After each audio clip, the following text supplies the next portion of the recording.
and I became an intervenient drug abuser, you know. I think when that started, just all the values that my parents instilled in me as a child just went out the window.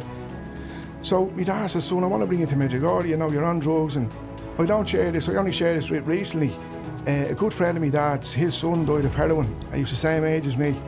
It's been handed down for the generation, so my dad would have been praying the rosary, and he was a good man, a very faithful man in that sense. So I kind of felt guilty, you know, he's saying go to Medjugorje, but I felt shameful that I kind of had let him down, and the route I took with my life, so you know what, it's not going to kill me. And I come back to my dad, give me my passport, I want to go home, these are all nuts here. I was like a spoiled child, I was full of anger, full of hatred for myself, full of hatred for everyone I met, you know. So we do not have a sponsor. If you want to help us keep the lights on, buy a t-shirt by going to the link in the bio, and don't forget to subscribe, like, comment and spread the good news. God bless. So welcome back to the Reclaim the Faith podcast. This is episode 16. Today's podcast is sponsored by Medjugorje Studio, the best podcast studio in Ireland. We love coming here. This place is amazing. They provide every service you can imagine. And me and Danielle just sit down, take a seat, record a podcast, walk away. We get all the clips, everything sorted. So we love Medjugorje Studio. And okay, yeah, on the 23rd of November, there's a worldwide Eucharistic procession, and it's going down in Ireland in Derry. So let's all get to Derry on the 23rd of November. It's going to be a great day where we all glorify Christ. And lastly, tomorrow, November 3rd, the Life and Spirit seminars start in Darndale, Our Lady Immaculate Church. You don't have to be from Darndale or the surrounding areas to attend.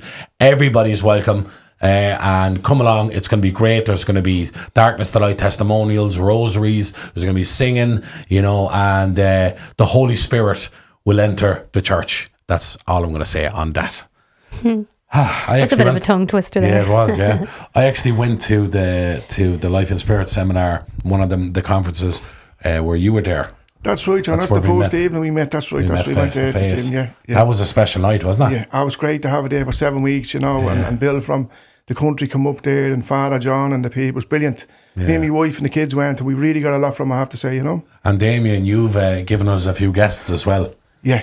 More than a few at this point, you know, you're really good at booking it. But sent a few our way. Yeah. And very welcomed. But you yourself have a great story, and you're doing lots of interesting work, and also you've an interest in some stuff about Irish history, and we'll go into that. But maybe we just have a little chat and introduce yourself a bit. Danielle, John, just a big thanks for welcoming me on the studio here this morning, you know. Just shared with my story. I was born in North County Dublin. My uncle Barney had a yard up the top of the River Road between Blanchardstown and Finglas, on the Finglas side of the M50. And my father used to raise pigs, and I grew up there. And just to give a background, to kind of a bit more deeper into the family history, the Mother's the Healy family. My mum was born just down in Capel Street, so you nearly take a rock and you'd hit the GPO, you know, really close to the city. My dad was born in Avondale House, and it's just, again, you throw a stone, you hit the GPO. So both my parents, I don't think you can get any closer to O'Connell Street, you know. So yeah, my granddad Healy, I heard he was a great man. He was a fitter in Jacobs, and in 1933, he was a young man.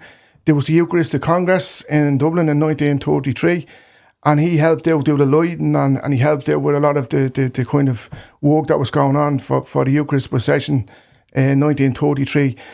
They were celebrating 15 years since St. Patrick came to Ireland, and that was in 1933. So he was a good man. 33, that was the last one before the one recently. Yes, wasn't it? Yeah, that was the Eucharistic Congress, you know.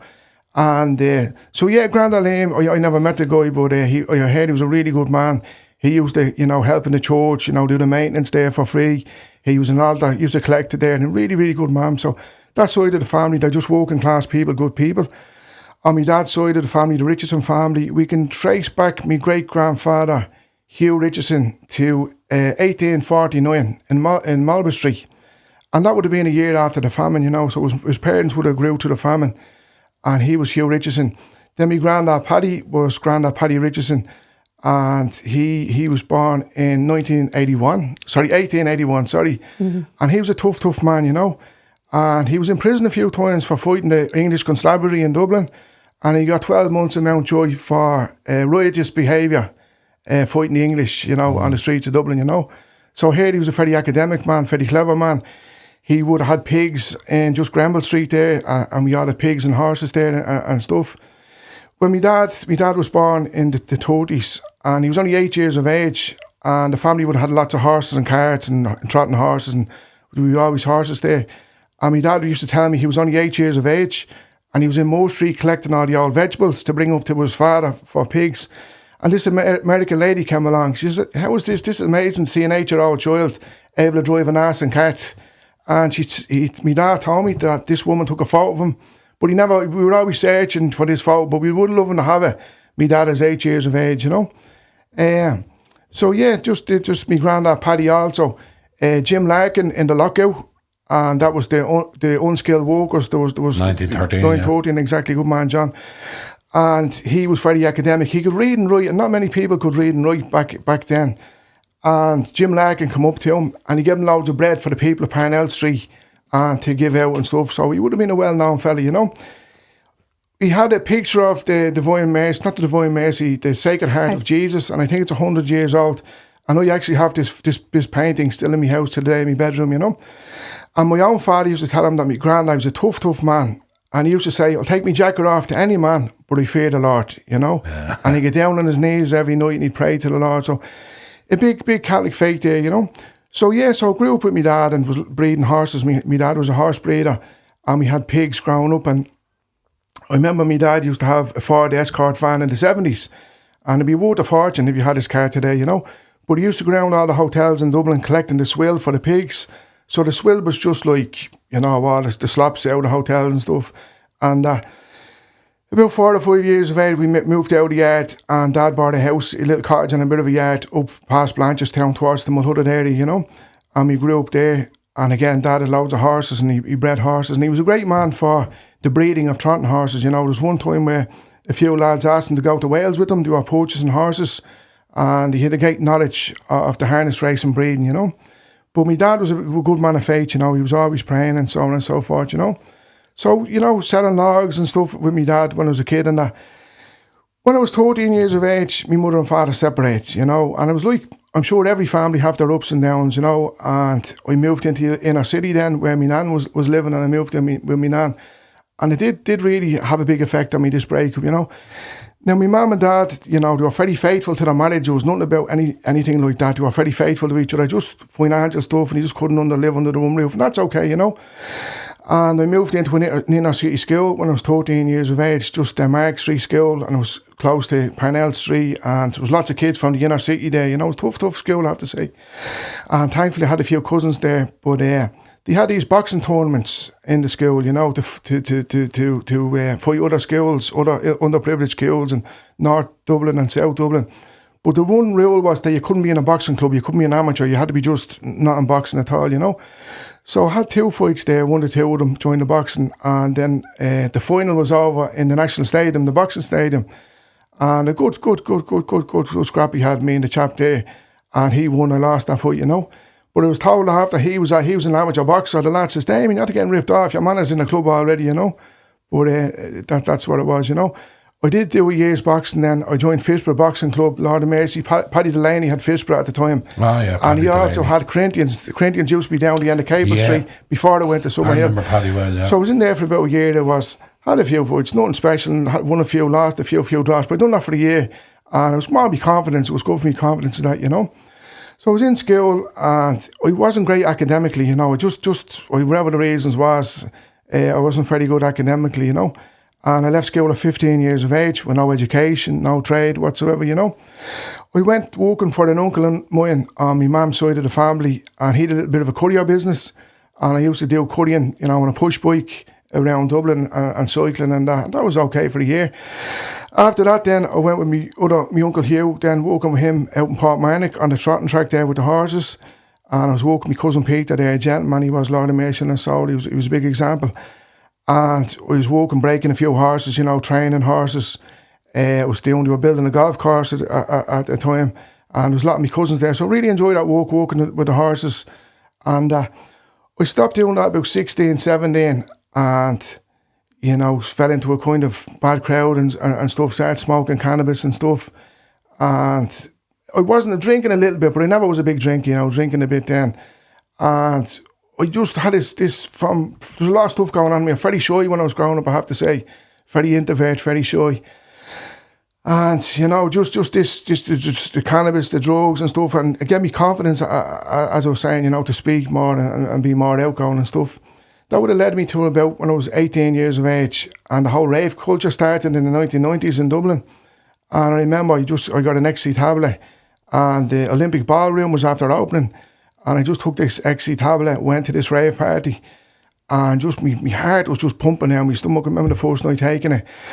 And there was all these flashing lights and stuff and it just consumed me, you know. It's just, this is what life's about, you know, just the flashing lights, my heart is pumping, and it's fascinating to reflect on it today, the different beats in the music, that it goes fast, it goes slow, and it's nearly if you're in a state of ecstasy in some form, you know, and it's like an altar, you're looking at the DJ and everyone is just out of the head. So I was doing that, going raving for a few months when I was 18, and I went back to a party.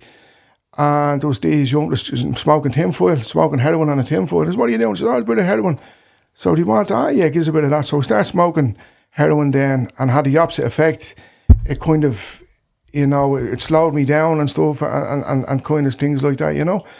So I was smoking the heroin for a few months then, and I was getting very sick then. I wasn't having the effect I was having.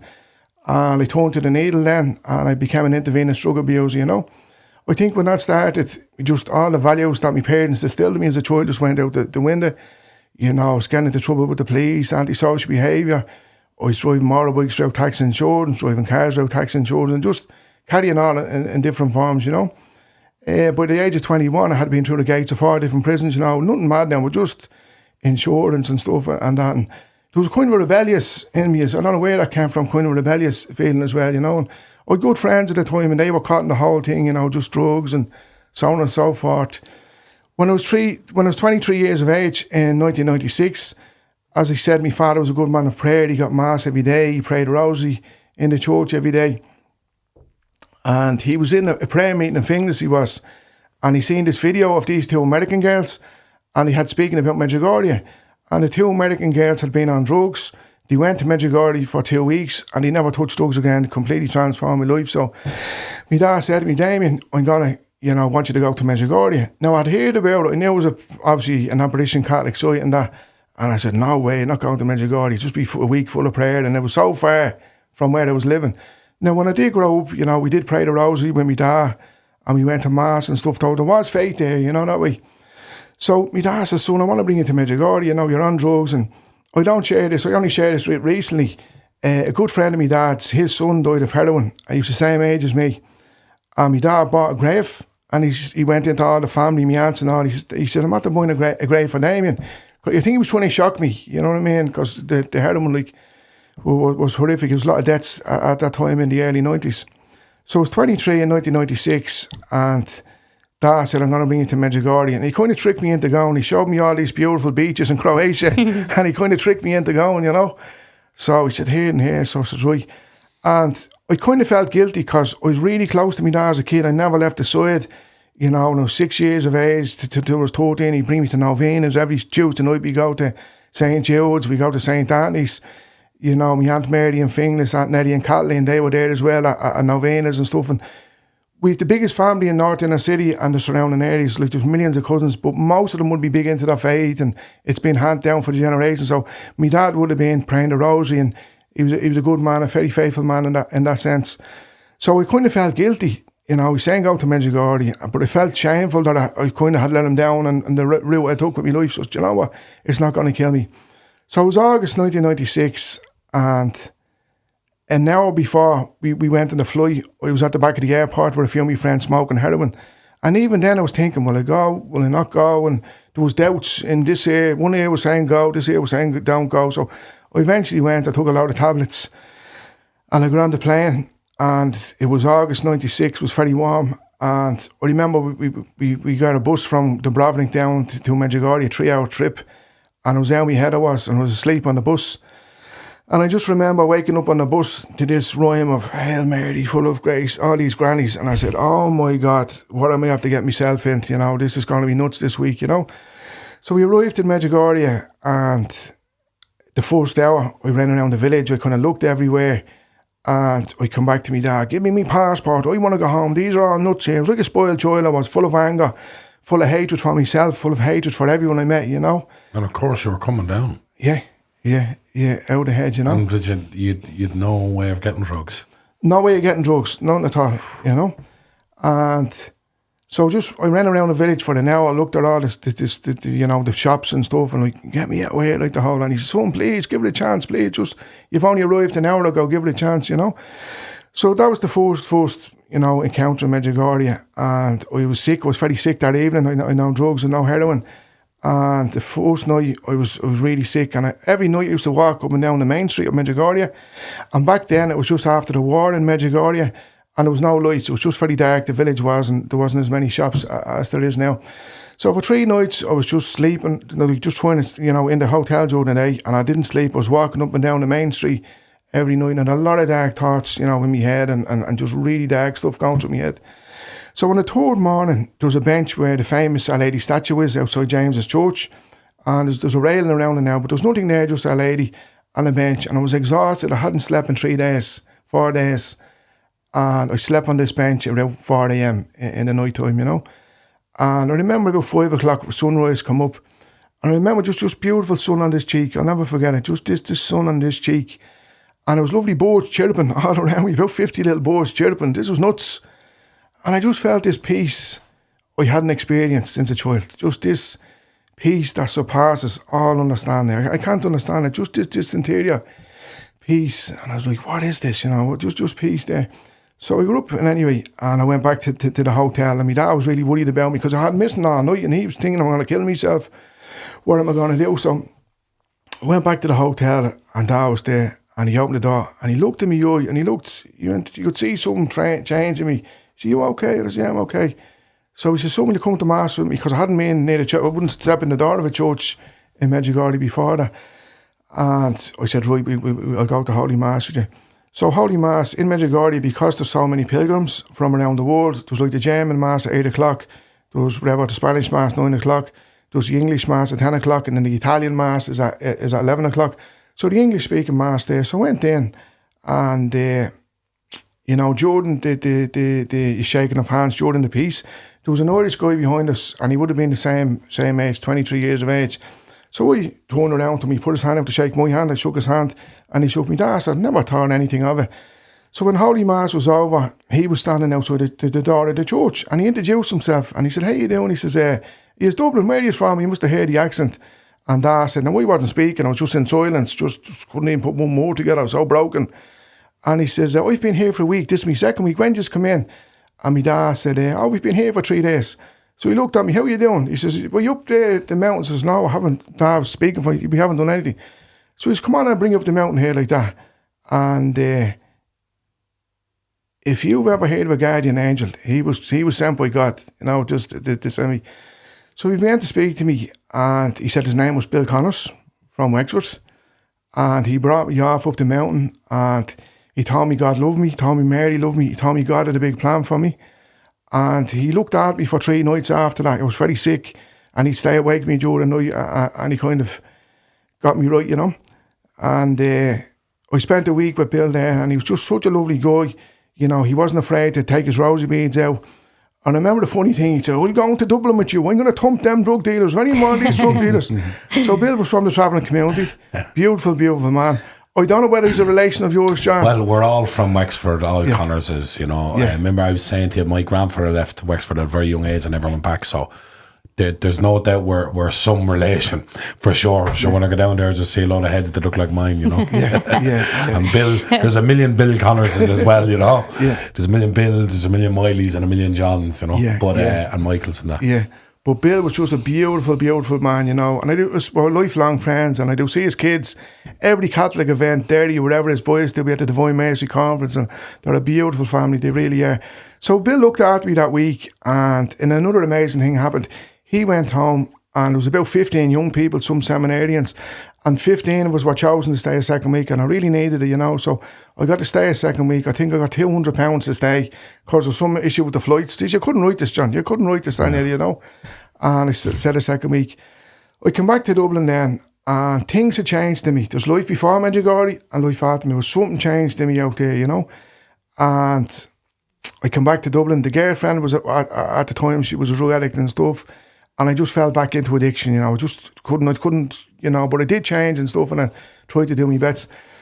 I went to my doctor at the time, and I said, Doctor, I'm sick of this heroin, can you do anything for me? And he said, we'll put you on a physeptone program.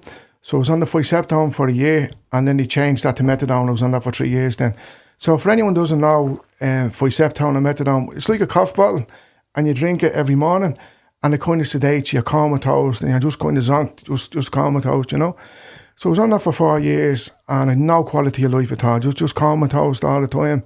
Now, I did go back to Medjugorje every year with the girlfriend and a few of the kids. I used to actually bring some addicts with me and stuff and go back there. And when I felt very low, it'd be like recharging the batteries for me. I'd go out to my Mother Mary and I'd feel recharged and that. And during that time, we had our first child, and we had our first child. So, in 2002, I had been on the drugs for 14 years, and I methadone for 4 years, and I hear the priest actually speak about last week about the wrath of God, and Bishop Fulton Sheen speaks about it. And it's about where you have been with God and you come away from him. You just can't live with yourself. It's just the despair and so on and so forth. So this period in my life in 2002 was very, very suicidal, Just hearing this voice, Damien, you're a waster, just kill yourself. Look at you're an addict all your life, you'd be better off dead. Your family would be better off without you. You'll do everyone a favour, just kill yourself. So we used to have trucks, and I was doing bit of rubbish at the time, and I was driving a lorry. A cousin of mine had me driving a lorry in a building company, was doing deliveries, and I had a breakdown or a breakthrough, whatever you want to call it. This was 2002, and I couldn't just go on with the drugs anymore, And thankfully, it's my sister, God love her, I love her so much, Emma. She brought me to Medjugorje.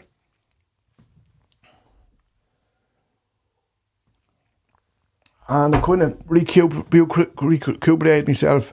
And I went to visit a community of young men who was living in Medjugorje, and there was no doctors, no psychotherapists, and they were living a life of prayer life in Medjugorje. So I went up to the lads up there, Community Cenacolo, and I made an appointment with them, and I was chatting with one of the lads, and I said, listen, I'm from Dublin, I've been on drugs for 14 years, I'm very suicidal. And he says, Damien, you have to come back to God, you have to change your life, man. So he began to tell me that this community, they had only opened one in Mayo, the previous year, and I said, what do I have to do to get in the community? So they gave me a few numbers. So I came back to Dublin then in 2002 after that week's pilgrimage again in Medjugorje, and I rang the community, and I spoke to a few lads, and he said, you have to go to these assessment meetings in Dublin. And I went to a few assessment meetings, and just like their own volunteers, the lads have been through the programme themselves. So I went to about 4 or 5 of them. I went to my doctor, I says there's a possibility of a bed in the treatment centre in Mayo. And he started cut me down after methadone, trying to cut me down and stuff. So I was on methadone, and every time I went to my doctor, just to backtrack a bit, I say, Doctor, I can't sleep. He says, there's loads of Valium. Doctor, I'm never so depressed. There's the antidepressants. My head was gone. I was psychotic. So I wanted to come off all these pills and methadone. And I come off them, and I done a detox then, and I was on painkillers and stuff. But it was 5 or 6 weeks of excruciating pain that no one who takes methadone realises. Like when you haven't got methadone, it's like someone sticking screwdrivers in your legs, and that's why most people won't come off. It's just is it worse than the come down off heroin? Oh yeah, because the methadone goes deep into you. Yeah, the heroin is a plant based, obviously, but methadone is a pharmaceutical. It's really toxic. You know what I mean? Yeah. And things like that. So I come off that anyway, and I entered Community Cenacolo down in Knock, County Mayo.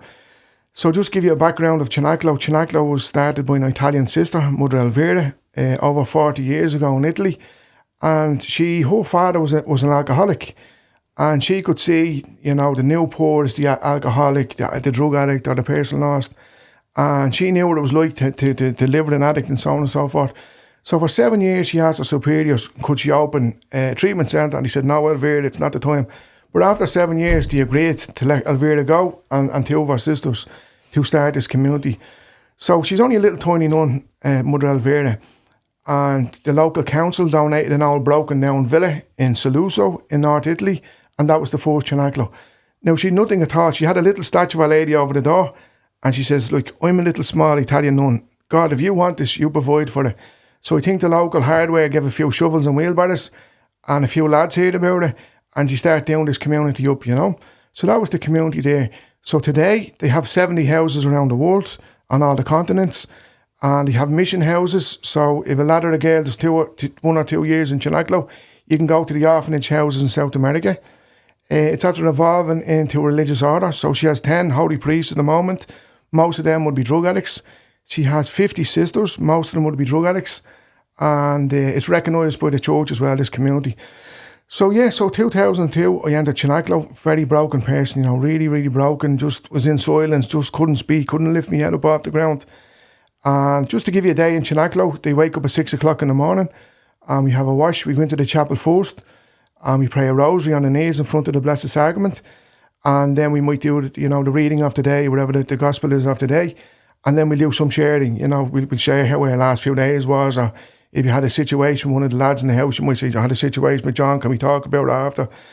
And then we go in and get breakfast, probably about 8 o'clock we get breakfast, and then we go out on the farm to work then. So we go out to work then about 8:30, so you put your work clothes on. We always work in pairs, you know, there has to be 2 lads together, you're never on your own. And you could be working with the animals, we have a running farm there, you know, there could be 2 lads doing building work, there could be 2 lads working in the kitchen, there could be 2 lads, you know, working in the garden. It's all organic. And then at 10 o'clock we get a snack. And at 12 o'clock then, we come in for lunch then. And then we all eat together. We have one of the lads will do a 3-month period in the kitchen. And we have lunch then for about an hour or so. After that, we have a bit of free time. And then 2 o'clock, we go back out to the farm and we do some more work. We have another rosary then about 4 o'clock. We get another snack then or a sandwich, wherever it may be. And depending whether it's summer or winter, we finish up at 6 o'clock in the evening and come in and get dinner then. We pray the evening, the Divine Mercy and the Rosary then. So it works in 3 pillars. One is the prayer, obviously, you know. And the second one is the fellowship, the friendship, you know. That's really truthful, that the lads will really be free with you, really honest, you know, brutally honest with you. And that, you know. So part of the Cenacolo, they recommend 2 or 3 years. So you could be in Ireland for a year and then they send you off to Italy then, or Spain or South America. So that's an amazing part of it. So I was in Knock for a year, and the first month, you know, I couldn't speak. I was so broken, so shattered. And I remember the lad says, Damien, it's your turn, you know, praying the rosary. And I remember my first Hail Mary, I was like, even hearing my voice was trembling, you know. And so I was in Cenacolo in Mayo for a year. And in the lads' camp, he says, Damien, you're getting transferred to Medjugorje. To the house in Medjugorje there. So that was a wonderful experience when I was in Medjugorje in Cenacolo. Campo della Vita is Fields of Life, and there was 120 lads there from 23 nationalities, and it was a wonderful experience, you know, with the praying Italian and stuff, and that was a wonderful experience for me, Cenacolo. When I come out Cenacolo then, can I just to backtrack a bit there, just for anyone who isn't interested, any of your audience. Just going to ask. Cenacolo is unique in Ireland for 2 reasons. One is it's completely free. They don't want any money from the family or anything. They don't want your social welfare. You're not allowed to collect money. And the individual, the guy or the girl, can stay as long as they need. You know, there's no, you want to do 2 years, 5 years, whatever, you know. So that's Cenacolo. How does someone get to Cenacolo? So just go on Google it and you go to I have a leaflet. I got a leaflet because I was looking at it for a family member. Okay. I'll have a chat with you after you want to. So Community Cenacolo Ireland.ie, Community Cenacolo, and it gives you all the references there, you know. Many people can do the house up worldwide, as we speak today, you're looking at 2,000. Now that's in all the houses around the world, you know. In Knock now. In Knock, we're up to about 14 lads at the minute. Now they wouldn't be all Irish lads. There could be 2 Italians there, 2 Polish, 2 Mexicans. And the beauty of Cenacolo is that they send you abroad, you know. And people can do a month experience. Danielle, you could do a month experience, 40 days and nights. John, you could do it. You just write to Cenacolo and you can go for an experience, 40 days and nights. So it caters for addicts, people, you know, suffering different kind of ways, for depression, sexual traumas, whatever it is at all. They cater for all the addictions, you know. The only thing about it is they don't give out any medication, you know. It's any if you're on mood or mind altering substance, you'd have to speak to a doctor and see if it's but it's not for everyone either, you know. It's not for everyone, you know. So the main thing on Cenacolo is it works in divine providence. So what is divine providence? From day one, Mother Elvira, said, I'm a little nun, so just people donate food and clothes and stuff. And all the houses, 72 houses have been donated. People fundraising that. So it really helped me on my journey, Cenacolo did, Wow. Sounds amazing. Come here, just loads of things come up there, but I loved your intro, talking about your family and going back, that history. I'm obsessed with history, Irish history, Dublin history. Yeah. And I know all about all my grandparents, great-grandparents. I can go back a couple of hundred years too. And, but is that something that you always had in you, that interest in history and family? When did you learn all that? Is that something that was passed down orally? Yeah. Well, my dad was always telling me stories. My dad was a storyteller, and he was... Well, we know your family, we call you like half a travellers. That's the way we describe your family and our family. Yeah. You'd remind us of travellers, and you're into the trotting and all that. Yeah. No, the trotting was always there. All the great uncles would have been Jarvis and the other taxi men and 19th century horses. My uncle Hugh used to import stallions from America. My father used to import mares from Canada. And it was just horsey. We just grew. It's like, all this is about horses, it's just this generation, But, so yeah, after Cenacolo then, I wanted to get good with God. So my long-term girlfriend, Mary, and maybe backtrack. So I left school with no education, no trade, nothing at all. And I would have had we'd always have lorries around the yard and that. And I was doing a bit of rubbish before Cenacolo. Well, I was on methadone. I was doing a bit of rubbish and stuff like that and dumped in Finglas. So when I came out of Cenacolo, my brother said to me, he says, Damien, you can't carry rubbish anymore in the truck. The guards and the council are taking rubbish. You have to have this thing called a waste permit. So as you do in Cenacolo, we know nothing is impossible with God. So he says, tell me about this waste permit. So he told me about it, and I went out to Fingal County Council. I said, I want to do waste. He says, yeah, you have to have a waste permit. So it took me about 2 months, and I got myself a waste collection permit, and I was collecting waste around Dublin. It was beautiful. It was only 2-year-old. It was a Mitsubishi Canter with creels on it. A lovely little yoke it was. And I was the only young fella in Dublin at this time because, there was allowed to carry waste. My farm was hopping, and I was really working. The Cenacolo is about work. It's about working, It's like a modern monasticism. I know you had that ethos of working and physical work. So I was flying there, and I was able to do good things for my family there and sent mum and dad on a few holidays. An uncle of mine had got a few bob, and he gave dad a few bob to do the cottage up, and I put a few bob into it. We done the cottage up. We done a lovely patio out the back and stuff. So I was able to do good things. Kind of give back. Maybe I was thinking make amends. And we had masses in the house there, and we had a good few time there. So yeah, so I wanted to get good with God, and I asked the girlfriend, would she marry? Thankfully, she said yes.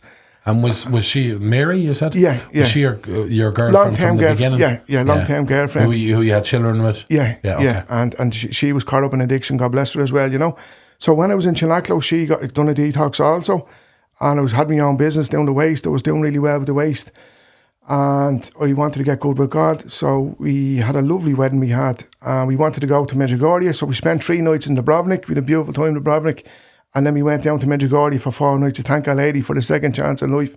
That was beautiful, During that time, I joined the Legion of Mary in Dublin, and that was a really helpful time for me as well. They have 2 homeless shelters. One is the Regina Cheney for homeless women, and one is the Morning Star for men. So I wanted to give back a bit, so I used to go down there and help out, give the dinners and stuff. And I met some beautiful people down there, businessmen and different people who were into their faith, and they really helped me on my journey of faith and so on and so forth, So we're blessed. We have 11 kids at the moment. We're really blessed, God has been so good to us. We have 2 grandchildren as well, Daniel and Kateri. And my eldest girl was a missionary with an organisation called Net Ministries. Mm-hmm. And she was in that, and there was a missionary from Canada, Colby, come over from Canada. He was a missionary as well.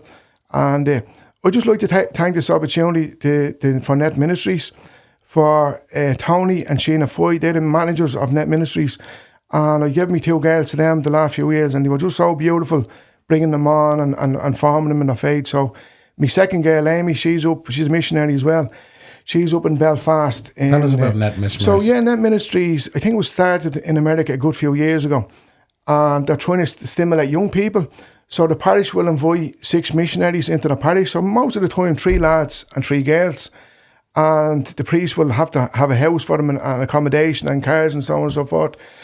And the kids will stimulate the parish. So on a Tuesday night, you might have pizza night, they'll welcome all the teenagers in.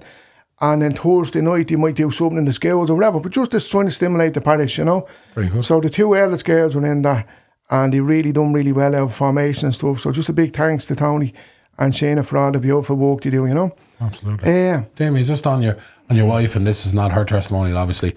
So she did a detox, and then she came out the other side. Then after that, it's just kind of amazing because you know, growing up in Dublin and growing up in Darnell and Coolock, you know, and very similar areas like yourself, heroin is very prevalent in the area. You grow up looking down on heroin addicts. Yeah. They're the worst in society. Yeah. You've so much stigma at heroin addicts. Yeah. And it's always seemed, and I've had loads of it in my own family, unfortunately, you know. Friends as well, and friends who died, family members who've died of it as well. And it just always seems like the impossible hill to climb to beat heroin. Yeah. And I know people have done it, but it's rare. Yeah. Do you know what I mean? Yeah. It's such a powerful addiction, such a powerful stigma. They're considered the lowest of the low, you know, and unfortunately. And here you're telling me what you went through and going to Medjugorje and finding God and Mary the same. Like, that's just unbelievable. Just to hit home that note, because there's people there's no more worse place of like lacking hope in that being in a heroin addiction. I think, you know, it's incredible. Yeah. And again, we don't. Nothing is impossible with God. You know, nothing is impossible with God. You know, Mary's great. She's a great cook and clean, and she doesn't stop nappies all the years and stuff. And 11 children. Yeah. God bless her. You know, but so where are we now? We had a big gift we had, I think, 6 years ago, and there was World Meeting of Families. So every 4 years in the Catholic Church around the world, they have a thing called World Meeting of Families. So they had it in the RDS for 5 days, and then they had the Festival of Families was on a Saturday, and then the final mass was in Phoenix Park on a Sunday. So it's been a few priest friends of mine, and myself and Mary were invited down to Knock about 10 months before that, and there was 5 families sharing their testimony. So me and Mary was there sharing their story, and Father Timothy Barr said, "That's an amazing story." And he said, "We might ask you to do something." He goes, "Yeah, Father, whatever you want me to do, we'd be happy to contribute to it." So then about 2 months ago, he rang me up. He says, "Damien, can we do a video shoot in the house with you and the kids getting up for washing their teeth and going to school and so on and so forth?" So I says, "Yeah, no problem." That was nuts, that was. We done a video shoot with him. And then he rang me up about 6 weeks before the actual event. And he says, "Damien," he said, "how would you feel sharing your story with the Holy Father?" And I nearly fainted. I just whoa. So he said, "You have to let me know if you're a day or two to decide. You just cannot, you let them know." So I was actually out the back cutting the grass. It was summertime. And I says, "Right, Father," even so, Mary, he wants us to meet the Pope. So she's, yeah. So I went back out, rang him straight away. I think it was 10 seconds after his call. So he'd be happy to do that, you know. So, as I said, the World Meeting of Families were in the RDS for 5 days and different workshops about faith. And then there was 5 families chosen from every continent. And we were the European family, obviously. So that was we were in there on the Thursday in Crow Park. And the manager who was organising it, he was pretending to be the Holy Father, and we were doing a talk and so on and so forth. So after that, he brought us out onto the pitch, and the whole pitch was just full of seats, you know. And my wife was meant to say a few words before that, and I was meant to finish up. And she says, "Oh my God, how many people will be here?" He said, "There'll be 73,000 people live in Crow Park, and there'll be 300 million people watching it live on the telly." So my wife goes, "Oh no, I'm not saying out my mouth, you know." So she kind of bottled it. So that was the Thursday. So on the Saturday then, it was like a concert all day in Crow Park. There was Andrea Bocelli, Daniel O'Donnell, the River Dance, all these famous stars were playing it. And we were just sitting there in a kind of a secure area with the other 5 families. And then I went nuts at 6 o'clock then. I just heard the whole stadium screaming. The Holy Father come in, Pope Francis come in his little car, and the place went nuts, you know. So the 5 families were there. One was from Canada. They were talking about grandparents, how we're handling the faith. And then the next families from Africa, they were talking about forgiveness in the church. The other families from India, they were talking about the computers and how the phones with the kids and that. And there's another family from Mosul in Iraq, and their son was martyred. I'm just going to touch on that in a minute, you know. So me and Mary, we grew up, we were the last family to speak. and we said a few words, welcome the Holy Father, and then they showed a pre-recorded video on the screen in Croke Park about the family and stuff, and we got to sit beside the Holy Father all night, and But I think one intimate moment for me with the Holy Father was after he was giving his catechism to the world, and he's standing on a podium just in front of us to the whole world, and he said, I want to thank all the family, so I want to thank Damien and Mary. And he looked at me, and he come off script, and the interpreter, we're sitting, all the family, all the kids are sitting here, and the interpreter sitting there. And he says in Italian, and the interpreter says, Damien, the Holy Father's asking you, do the kids make you angry or do they annoy you? And I was Janie, Mark, how will I answer this? In my head, in that second, right? So the Holy Father's looking at me, comes off script, and I looked at the interpreter, and I says, yeah, sometimes I'm being honest. And the Holy Father went, normal, you know what I mean? That was a lovely intimate moment, Just to touch on the last family, Father Harriet Ghani. What was his energy like? Sorry? How did you feel? Yeah, it was lovely, it was lovely. Yeah. One thing, he gave us all rosary beads, and the boys, there's a thing in the Catholic Church where when someone was ordained, the bishop or the archbishop or the pope would give them a clatter in the faith and send them out on mission. So all my boys, they all got a clatter off the pope in the cheek, you know what I mean? And send them out on mission. But it was a lovely moment, quite somber, When you reflect on it, you're like, gee, Mac, did that really happen, you know what I mean? But it was a big gift, I have to say. We treasure it, we really do, But just getting back to the other family was Father Harriet Ghani from Mosul in Iraq, and he was in the Irish College in Rome, and he was a seminarian, and it was too dangerous for him to go back to Iraq because of Islamic terrorism and so on and so forth. So he used to spend his weekends up in Loch Derg and also Knock, and he couldn't go home because it was so dangerous. So he was ordained after 7 years or 8 years. He could have stayed in Rome, could have come to Ireland, could have stayed in Europe, but he chose to go back to his people in Mosul in Iraq. And he was there for about 6 months, and the Islamic terrorists were trying to convert him and saying all things. And one Sunday, he was leaving Holy Mass with 3 deacons and one of their wives. And the Islamist fellas come up, rammed his car, took the front of his car over, jumped out with AK-47s, put a gun into his face. We told you, close this church, this Islamic country. And his last words was, how can I close the house of God? How can I close the house of God? Just riddled him, blew his eyes out, murdered him there and there, murdered the 3 deacons, and one of their wives escaped to tell the story of it, So he was Father Harriet Ghani. So his family was there because of martyrdom. This is modern, this is everyday stuff, I know you're aware of it. But I felt like unworthy to be with these people. Like, these are modern day martyrs, So we spent a weekend with Father Harriet Ghani's family, and the family had to flee. I won't say where, they're in a different country now, obviously, for their own protection and stuff, but horrific stuff. But that was a real somber moment that this is real, this stuff, Yeah, Christian persecution across the world is real. Unfortunately, it's not getting reported on. I just seen another report last night of 150, like we're all talking about Nigeria now, well, I mean, all as in people in the circles, but 150,000 people in Sudan, Christians in Sudan, have been killed, and 162 churches burned, and many enslaved. It's everywhere. The numbers are in, the numbers are into the millions now when you go around the world, because it's basically every country where Christians are a minority. That's where it's happening. It's shocking, it is, But just to finish up on this, where I'm at now, so I left school 15, no education, and I was doing the waste, and about 12 years ago, I hurt my knee, and I just couldn't drive trucks anymore for some reason. I was like, God, what's going on? I have a big family, I have no education, this is all I know, it's how to move rubbish from here to there. But he had a bigger plan for me, So I was off work for a year, and I was getting a little bit of pressure then to start the course and stuff there. So I spoke to a guidance counsellor. I told her I was in recovery a few years, I was a drug addict. And I told her a little bit of my story. She said, Damien, she says, we're not start. You really need to upskill. There's a lot of men in their early 40s, this was 10 years ago, that have been on building sites. You really need to learn computers and so on and so forth. So she told me about a VTech Level 5 course on counselling and addiction studies. And I couldn't even open a computer, a laptop. I wouldn't know how to open it even, it was that bad. And that brought me on a journey of education for 6 years. And then 6 years ago, I got a bachelor's degree in advanced addiction studies. So I work as addiction counsellor now. Very good. And it's just beautiful work, working with homeless people and homeless men. And it's not work to me, and just trying to... Well, that's doing God's work.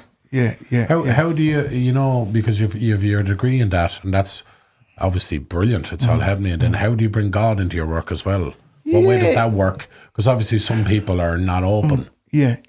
Suppose just you know who's open and who's not. You know, you're just judging and it. stuff. Just gently, and we've brought a few lads. We do Loch Derg there this year. A few lads come here, and he said he had a lovely time. So just slowly little things. A lovely time. Lovely time, Loch Derg. If I want to touch on that as well. If I won the lottery, I'd hire planes to bring people in Medjugorje. I really would. You know what I mean? I really would. We have to go to Medjugorje, Danielle. We haven't been ourselves, but I mean, promise you, it's just from my uncle Mayo, from he was alive and he passed away last year. Like, I mean, he has been telling me I have to go, and actually was going to pay for me while he was still alive, but I was very close to him and didn't want to leave, so I know I have to go, and we definitely will. It's just getting the time. I think next year will be the time. And we went to Fatima earlier on, and it was beautiful. Fatima. Like, And really. we're going going out December. I've never been. I'm going to December. It was beautiful, and like we had loads of God incidences and signs all over the place. What a peaceful place too, Just to touch on Loch Derg, and I heard a previous podcast, and the 2 years we're in Loch Derg, and I go up a good few years and bring a few lads with me and stuff. And me, Anthony, one of the lads there, goes with me as well. But it's you talked about the church there. It's one of the most. Now I don't say the word ugly is not a good word, but there's no way you can look for consolation. There's no nice statues or images. Well, there is a nice image of a lady, but it's nearly bringing you back to purgatory. The architecture of it brings you back to purgatory. Is that its point? I think so. I had loads of chats there, we got freaked out. And we did understand that you go there and it is a place like where you do like it's all about suffering and offering that up. There was just certain things I'll not really say on camera, but we'll maybe have a chat after. Certain things, and it just put the spooks kind of up us, so to speak. But we can chat more about that. Yeah, just say on Loch Derg as well. Princes and kings of all Europe used to go there years ago, And I think the oldest Irish map is in Rome in the Vatican. It's 1,500 years old. And there's only one dot on it, and it's Loch Derg, So it just shows you that it was phenomenal around Europe, And St. Patrick was supposed to have found it, wasn't he? St. Patrick was there as well, some man as well, Just touching on, I won't go into St. Patrick, but just everyone familiar with him. You see the logo, it's the Shamrock of Ireland. And my dad used to tell me as a kid, you have the logo of Nike or Adidas or whatever it may be. And I find a lot of people, especially Irish people, don't know what the Shamrock is or what it stands for. And St. Patrick came to the pagans and he said, how can there be three gods in one person? How is this? Three gods, one person. So we picked up the Shamrock and he said, there's three stems on the Shamrock, three persons go into the stem, one God, But it's fascinating, a lot of people don't know that, Yeah. So can I move on now? Just that's my own story there. Absolutely. Yes. As you know, Thank you so much. I have a passion for Irish history. I hadn't always got it. I was cleaning out a house. I was in the Yellow Pages a few years ago, 14 years ago. I was with a cousin of mine and it was in Glasnevin and it was a real old house, it's all the old electricity and furniture and so on and so forth. So the woman had passed away. Her older brother rang me. They wanted to sell the house and I came down and gave him a price on it. He rang me back 2 days after and he says, right, we're happy with the price. Will you clean it out? We're going to sell the house. So I was in the midst of all the rubbish in one of the kitchens and there was a box of books and I don't know why I picked it up. I just opened the top of books. There was this old green book on top and I don't know whether I found the book or the book found me. It's a Holy Spirit moment. And I just opened the book and I seen an image of St. Oliver Plunkett. Now I knew who St. Oliver Plunkett was, So the book is called Our Martyrs and it was written by Father Dennis Murphy and it's all correlation of all 300 years of Irish history, of the penal times, of the persecution, so on and so forth, So I got the book and I said, I'll give it to someone in the faith. I wasn't interested in reading books or anything. And that night then, I just flicked through it. And I was like, oh my God, I couldn't believe the stories in it. Like these were men, women and children getting sold as slaves. Like the torture they went through as Catholics in this country. I was like, oh my God, how come I've never been there? I didn't know Oliver Plunkett, obviously. But I was like, how no one knows about this? So I was doing a holy hour every morning for a year and I spoke to a friend of mine, John, and he says, Damien, why don't you get this book reprinted? So his wife's mother-in-law's aunt was a barrister and she had cancer. She was a bit of free time. She was very academic. So I gave her the book and she typed it up. I gave her a few £100. She typed it up. And then a priest friend of mine, one of the Salesian priests, Father Michael, he helped me to reprint it and we got it reprinted. And then in the coming years, I was looking to do something good with the book, you know. So 5 years ago, I gave it to the charity, Aid to the Church in Aid. So they have the book now, and all the proceeds go to the persecuted Christians, you know. That's the book right there. That's the book. Just pick it up there. Yeah. Pick the book up. We'll put it back in the description, because the last episode with Derek Keelan, we had it in the description. We'll put it in the YouTube description again. Because people are always getting in touch, how can we do something about the Christian persecution? Yeah. Well, they can buy this book. Yeah. Because 100% of the proceeds are going to the Christians who are being persecuted. Yeah. So the charity is Aid to the Church in Aid, and the book is Our Martyrs. They're building schools, they're seminaries, a lot of priests in seminaries, they're building orphanages. And again, it's horrific in some countries. I won't go into it now, but if you're a Catholic Christian in some of these countries today, your life is horrific. You know, it's too much to go into. You know, it's interesting. It was recently someone, I did a video, and I was like, you know, we did a thing about Our Lady's Grotto and that, you know, Our Lady's Grotto in Mead Street, they're going to build 2 hotels right around it, 8-story hotels. And we walked into the place, and it's just so peaceful and tranquil, that peace that you get with Our Lady, you know. And it's so jarring how quick it happens. Like, we just went from the busy... Like you go from the outside world and you come in here, and it's like you're in a completely different place. We were both like... Yeah. Like, it was. We walked in straight away and we just looked, wow, feel that, you know. And so we did a video, because they're going to build 2 8-story hotels right around it, wrap it around it, which would completely ruin it. It would ruin it, you know, and it would be dwarfed by this symbol of just corporatism and atheism and secularism. Because it's like, if they're gonna wrap around that, they don't care. They don't care about culture, faith, tradition in the country, you know. But anyway. It was about, so what I mentioned was spiritual warfare, and something we always talk about. And someone interpreted me talking about spiritual warfare as having racial undertones, you know, which I thought was very interesting. But for me, it's either you believe or you don't. And when you believe, you have to believe in spiritual warfare. Yeah, of course. You have to believe in that. That's clearly what's happening in Ireland. It's spiritual warfare. What's happening. Look at the results of the suicide, the addiction, the homelessness. Absolutely. The marriage breakup. Despair, like everything. And just people getting more wants all the time, you know. But again, that's, the Christian persecution is spiritual warfare. That's spiritual warfare, clearly, all around the world. And I don't think it's controversial to talk about it at all, or it shouldn't be. No. It seems to be the one group you can't talk about. You can talk about him, but not that exactly, you know. So just to move on, just going to through some of the history here, and hopefully it'll make sense at the end of it. And most of what I'm going to say is in the book. And I can't believe 2 years or 2 actors. I can't believe there's not a movie on all these people. I just cannot believe there's no films on what I'm going to say here, you know. I'd also like to say, I've nothing against people from the Protestant tradition. I will be mentioning that. I've nothing against the English people. I have cousins who are Protestant English. But I have to speak about historical facts. If you hear me saying Protestant or English, it's nothing personal, you know. So I think there's a figure we have in Irish history, King Brian Brew, that a lot of people don't talk about. King Brian Brew was born in 941, and he's crowned Catholic King of Ireland at Tara in 102. So Brian Brew was the youngest boy of 12 siblings. There's 12 boys. 102, 1102, is it? Sorry. 1102. Sorry. 1102 it should be. Sorry, 102. Sorry, 102. Was it 1102? Yeah, the 11th century. Yeah. The 12th So Brian was there anyway, and he was in a monastery, and he could have been a priest even, because he was in a monastery. He would have been learning, his native tongue would have been Gaelic. He spoke English, would have been learning Latin, French, and Spanish. And he was there anyway. So he's about 16 years of age. One of his brothers came in to him, and he says, Brian, he says, you'll have to come out of the monastery, you know. Our father has been murdered by the Vikings. His father was the king of Munster, and the Vikings had all of Limerick City. They were all there in Limerick, you know. So he came out anyway, and his older brother made a peace treaty with the Vikings. And Brian was saying, don't make a peace treaty with them. They won't honour it. You know, you can't trust them. And which they did after a few months. They broke the peace treaty. They were slaving loads of Irish. And if you remember, the monasteries back then were big towers. And they were towers because the Vikings would come along, you know, burn all the artefacts. You know, today we have the hardback chalice. And a lot of people don't know.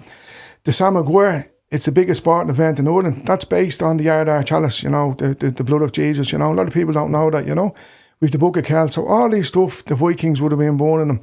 So Brian was there for a few years, and he was gathering all his men. And he would have went to the Hill of Tara a few times. But the big battle is obviously, we know, the Battle of Clontarf. And Brian was there as well. I think he had about 8,000 men, and the Vikings had 10,000 men. Now, you just picture these Vikings, big hatchets, swinging hatchets. This is serious, going into battle with them, you know. They were slaving all the Irish. And just before that, like, Brian would have had a big faith. He was a big Catholic, he was, you know. How Our is the centre of Ireland for the faith in Ireland.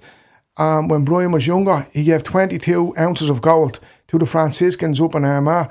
That would be the head of Peter in Ireland. So that's why Armagh Cathedral is because of King Brian Brew, you know. And I don't think enough is given to him. We don't speak about much. Now, I drive to work every morning by Fishbury, and there's the Brian Brew, the Medjugorje pub there, and you see a big image of him there. He's on a big white horse, but he always has a cross, and the cross is the Catholic faith, you know, doing spiritual warfare, you know. So the Battle of Clontarf went on. And funny enough, there's a lot of correlations I'm going to speak about Brian Brew and the 1916 men. But that was Good Friday. It was Easter week, you know, Brian done this. Brian was... The Battle of Clontarf was? Yeah, Good Friday, yeah. Didn't know that. Yeah, Good Friday. So Brian was there, he was, and he had his sons around him, and then you were in the battle there. So the battle raged on all day. It was horrific. You imagine these big axes chopping legs off, hands off, and fighting. So Brian was too old. He was a great horseman, but he was in his tent praying, and he would just been praying the Gospels, please get these barbarians out of the country. We have a Christian family and so forth. So the Catholics were winning, and a lot of people don't realise, a lot of the Vikings died in Clontarf Bay because they had big armour. They came in their boats, and the tide was out when the battle started. So when the tide came in, they drowned it. A lot of them drowned it. So Brian is getting the victory. He's praying in his tent, and there was little skirmishes after he was at the winning the battle. And these three lads from the Vikings come up, and they found his tent. He was praying, and they came in then, and he had a young lad with him. I don't know what his relation of his, but the young lad put his hand up. They chopped the young lad's arm off, and they decapitated King Brian Brew, you know. He was 87, wasn't he? 87, yeah. So Brian was killed. And there's no movie on this. I can't believe the Brian Brew film is the most obvious one. Yeah. Why hasn't that been made? There was talk of Mel Gibson doing it at one point. He wanted to do it with DiCaprio playing Brian Brew, and then I don't know what happened. You'd be a good Brian Brew, I'd say. No, we couldn't have DiCaprio I'd playing love that. Well, Brian Brew is my dream role. That's the role I got. Right, my dream role. If I could just go tomorrow, any film, it'd be Brian Brew, for sure. So the last High King of Ireland. Yeah. So go on, sorry, go ahead. Go on. So so they caught the guy after who killed him, Murrish or some Murrish, I'm not sure, something Murrish anyway. And they caught him in anyway. Brian was at the main door. They cut the young man's arm off, and he tied him through a tree, disemboweled him, and let the animals eat him. You know, that was their justice. You know, so they think they had a procession from Clontarf all the way up to Armagh. They stopped at different sites, and everyone was coming out from out the morning. The High King, you know. And he's buried up in Armagh, and all the Catholic warriors used to be buried on the west side of the church. So on the west side of the old cathedral in Armagh, there's actually a little plaque there, and it says, this is the remains of King Brian Brew, you know. You know, it's funny, I've never actually realised that Brian Brew was a martyr. Of course he was a martyr fighting the pagan Vikings. I never thought of that myself, actually. Yeah. You know what I mean? Like, it's interesting, you know? Yeah. So then, just to move on then, so we have the Protestant Reformation is a big thing in there, called 1517. Martin Luther is a German monk. So Martin Luther was a monk, and he seen some things wrong with the church. There was these priests going around asking for money and stuff, and it really wasn't right what they're doing, but he went off the wall. He took 7 books out of the Bible. The Protestant tradition have 66 books. We have 73. And there was even talk of him taking some of the Gospels out. He didn't, but... You know, he just went too far with his thinking and so on and so forth, and, you know. And the result is there's nearly 50,000 different forms of Protestant churches. Yeah. That's the result. That doesn't sound like a unified church that our Lord talked about. No. And they all believe different things. I know 90% would be Christian, but a lot of them are just, whatever you think, John, There's even some who don't believe in the Holy Trinity, and they call themselves Christians. Loads of them in America. How could you say yourself a Christian? That's and also there's a Southern Baptist versus a Northern Baptist, and they have just one distinct difference. And if you don't believe in that, you're not saved. So like you're going, really when it boils down to it, what do you believe in? Like everything is open to interpretation when you just believe in sola scriptura. Yeah, it definitely is. Without tradition. Yeah, you need tradition. You need it. And I'd say to anyone watching, early church fathers, just go back into the talk of the Mass, the confession. Ignatius. Go back to the early church fathers, you know. So, just to move on, this time King Henry, he's born in 1481 and he died in 1547. Again, he was Catholic. He was against the Reformation when it first, he was a Catholic, you know, all of England all of Europe was Catholic, you know. And he wanted to marry Anne Boleyn, but he got excommunicated by Pope Paul III in 1531. So after that, he started his own church. Like, I'm the head of my church. It's Christianity, but I'm the head of it. You know what I mean? So he was there, and he made himself the supreme head of the Church of England, and he's ever ties with Rome, with the Pope at that time. And that church now is decimated. Oh, no, it's gone to it. There's no church. There's no church in England now because of that. Yeah. So then the Act of Supremacy came in that the Irish had to take as well. So you had to take this out, that King Henry or Queen Elizabeth after him, whoever it may be, they're the head of the church, you know. So second in the monastery came along then. So if you see all the broken monasteries around Ireland and England as well, because England was Catholic, you know, and I think the difference between Ireland and England was that in Ireland, the majority was still Catholics, but in England, they were a minority. So they really suffered. English Catholics suffered horrifically as well, you know. Interesting to note that the number one faith now among Gen Z in England is Catholic. Yeah, they're coming back. It's coming back, thank God, you know. So the monasteries were there, and as you know, they were all high towers. And why they were high towers is because of the Vikings and stuff, because, you know, there was pillage and so on and so forth. But so he knew there was a lot of property there, and, you know, these monasteries were a place of learning. They were hospitals, and they were help the poor. That's all the monks used to do. The monks would take a vow of chastity, obedience, and poverty, and just help people. So when Henry took all these monasteries, he sacked them all, and it left the poor were the victims, you know. Moving on, and I just want to let you know what Ireland would be like in this period of 1535. So there's a guy called Silken Thomas. Now, Silken Thomas is a restaurant and a hotel in Kildare. Most people just equate it's a restaurant, you know, but most people don't know, you know. So Silken Thomas was the 10th Earl of Kildare. His real name was Thomas Fitzgerald. So they were the Fitzgeralds of all Kildare, you know, the wealthy Catholic people.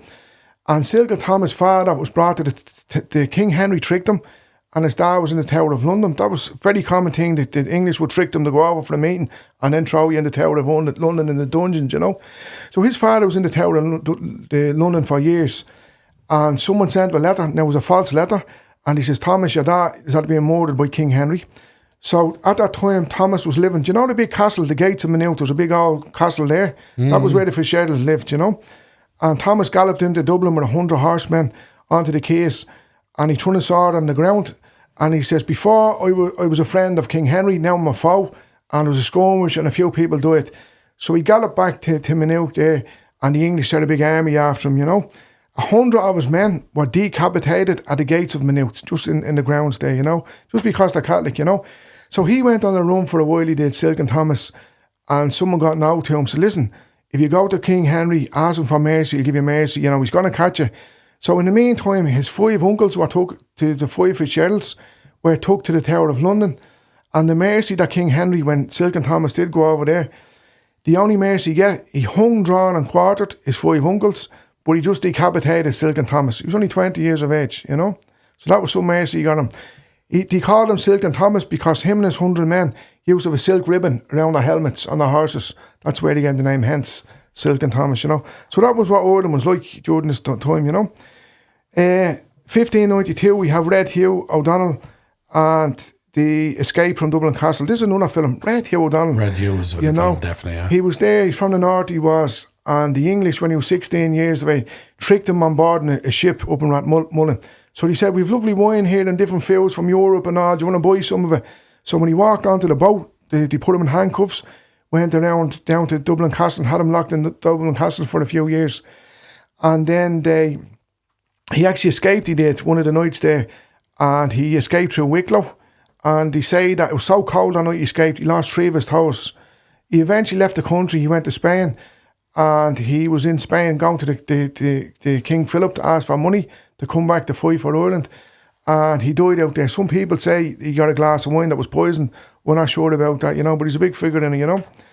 I think one of the biggest battles, and this is in the proclamation, it speaks about there was 6 times rebellions. So the Battle of Kinsale will be one of them, you know. So again, the Spain as a Catholic country was always trying to help Ireland, you know, to free us from Protestantism, you know. So the Battle of Kinsale in 1601, King Philip III of Spain sent 600 soldiers and ammunition. So the 3 main people were Donald Cam O'Sullivan Bearder, he was from Kerry, Hugh O'Neill and Red Hugh O'Neill. So the 3 of them came together. The Spanish sent 6,000 men in on boats with arm and the whole lot, and he took over Kinsale, the castle down there. Lord Mountjoy came down from Dublin, and there was a fight, obviously. Hugh O'Neill come down from the north, Red Hugh O'Donnell come down the north, and Donald O'Sullivan, Canberra, he was in that area. He was in Kerry, and he was there. And anyway, but for whatever reasons, the Spanish were in the castle in Kinsale, and they never come out. There was a skirmish going on. They were meant to come out at such a time in the morning. They never come out. So Lord Mountjoy, there were skirmishes there. Lord Mountjoy had 4,000 heavy horses. And I had to think to myself, if you look at the Garda horse unit in Dublin City, you have 4 of them together. You imagine 4,000 heavy horses charging at you. You wouldn't have a hope. They'd trample you down, you know. So O'Neill left, and Red Hugh O'Neill, Hugh O'Neill left, and Red Hugh O'Donnell left, and Donald Cam O'Sullivan, he was left there on his own. So Cam O'Sullivan, he was there, and he done a march from there with 1,000 men, women, children. It's called O'Sullivan's March. There's songs about it. And this is fascinating what this fella done. They were all Catholics, you know. And they marched from Kerry up to Leitrim to go up to the north for protection. And he brought 2,000 head of cattle with him. He had 3,000 sheep, and he had horses and so on and so forth. So we started out with 1,000 men and women on New Year's Day. It was snowing out, it was. And he was getting attacked all the way, getting attacked. And there was some, this has to be a movie, you know. It's just fascinating stuff. True story. So we came to the River Shannon, and talk about improvising back in the day, improvising, you know. So we had about 50 horses left. They were after eating some of them because they were starving. And he says, how will we get across the River Shannon? So he kills 8 of his horses, and he makes boats out of horses. And they wade across the River Shannon. They grew up there. It was over 2 weeks. By the time they got to Leitrim, there was only 36 of them left. But he, thank God, Donald Cam O'Sullivan, he survived. He had to flee the country. He went to Spain. Now his nephew, Philip O'Sullivan Berda, Googled his name, and he's loaded books. He wrote books a few years after when he was free in Spain about the episode. But it's just, I can't believe no one has heard of this before, you know, fascinating stuff. And they were all Catholic generals, you know. At the end of that, Hugh O'Neill done the Treaty of Mellifont, County Louth in 1603. So that was the end of the 9 Years' War. So the 9 Years' War was just horrific for the Irish Catholics, you know. There was scorched air warfare. So what that is the English would come in, they'd kill the animals, they'd burn the crops, they'd break up all your tools. Just, you see it in warfare today, actually, you know, scorched warfare. And that was a horrific, you know, to be there, you know. So Hugh O'Neill done a treaty in Mellifont 1603. He didn't know he was surrendering to the English. But 24 hours before he surrendered, Queen Elizabeth was after dying. If he had known that, he wouldn't have surrendered. Do you know what I mean? But just, it is what it is, you know. There's a famous military historian, Primo Damien, and he places the great O'Neill amongst the greatest generals and military commanders of European history. So O'Neill he killed millions of the English, you know, loads of battles. He had only the bare amount of tools. They had all the most modern cannons. They had the best horses, they had the best guns. And, you know, there's loads of battles in that 9. You're not going to go into it. The 9 Years' War, you know, so many battles that, and they always prayed to a lady. They had mass before they'd be praying the rosaries, Jordan. And there's a lot of similarities about it, you know. So then we have the flight of the Earls, and O'Neill, there was 100 of them went from Rathmullen up in Donegal, and he bought a French ship, and there was no answer. What could he do? The King of England wanted to come over to the Tower of London, we have a chat with you, you know. Lovely done before. He couldn't do that, you know. And the Spanish was after doing a peace treaty with the UK, so they were kind of pulling themselves. They weren't as helpful to us as they were. So the flight of the Earls, so there's 100 people. Now this is documented because someone on the boat every day journaled about everything. So they got on the boat, they had horses and they had food. So they're trying to get down to Spain. That was to the King, King Philip II of Spain, and get, you know, raise an army, because there was thousands of Irish in Europe fighting for Spain at that time, because most Catholics flee the country. They would join the Spanish military and they would be fighting for the Catholics, King of Spain, with a view of coming back to Ireland during this period, you know. So he was on the boat, and they're trying to get to Spain. They're on the sea for 17 days and there's a storm. They can't get to Spain. So they're getting pushed up towards England. They're getting pushed there for 17 days. So Hugh O'Neill used to carry a piece of the True Cross from Holy Cross Abbey. There's still a piece of it in Holy Cross Abbey in Tipperary. Now, Holy Cross Abbey back then was one of the most famous pilgrimage sites in Ireland. People used to go there on pilgrimage. So Hugh O'Neill has this True Cross, and he puts her on a rope and he dips her into the sea, and the storm stops, and they couldn't get to Spain. The ship was all wrecked and all. So they got in somewhere around France, and they were terrified because, you know, there was parts of France that was Protestant or English countries. So the first place, thankfully, where they landed was a Catholic there, and the mayor of the town heard that, here's the Princes of Ireland, and he put the red carpet out for them, you know. So during this time, everyone is rolling the red carpet out for them. Here's Hugh O'Neill, the Princes of Ireland, the Earls of Ireland, has been fighting the English, because everyone was terrified. The biggest power in the world was England and Spain. People were terrified of them, and this Irishman, Hugh O'Neill, was after defeating them for years and years. So they're there, and anyway, need a few horses, and they had to go through the Alps. Not many people know this, that Hugh O'Neill and his party went through the Alps. There was a bridge there called Devil's Pass, and it was winter time, and one of his pack horses had all the gold, and the horse slipped down into the ditch, into the valley, into the gully. Now, they got the horse back, but they never got the gold back, you know, and he had to go through the Alps then. You were going with the horses there, and then he met other people, but he had to watch where they were going through Belgium and stuff, because they were Protestant countries. If the Protestants had got them, they'd have put them back, and they sent them to the Tower of England, you know. So the Pope hears about it. These Catholic princes are coming up there, and they were there for a few weeks going through, and everyone was, you know, putting on, you know, red carpet for them. And then the Pope's heard about it, and the Pope sent lovely carriages out with all beautiful horses for these O'Neills are coming and so on. So you want to see that the red carpet that was rolled out, you know. During that, there was a canonization of an Italian lady called Saint Francesca Romania, and her canonization was in Rome in the Vatican in 1608. Now, O'Neill had his palace there in Rome. The bishops paid for the palace for him, and there was a Eucharist procession, and this was unheard of. So O'Neill and three of his other men were holding the canopy over Jesus during this procession, and there was only one photo of him, and that's the procession. You know what I mean? So that was Hugh O'Neill. So a lot of people, you know, haven't got that he went to Spain and stuff, you know. So just moving on to his son as well, just to finish up on Hugh O'Neill's son, Con O'Neill.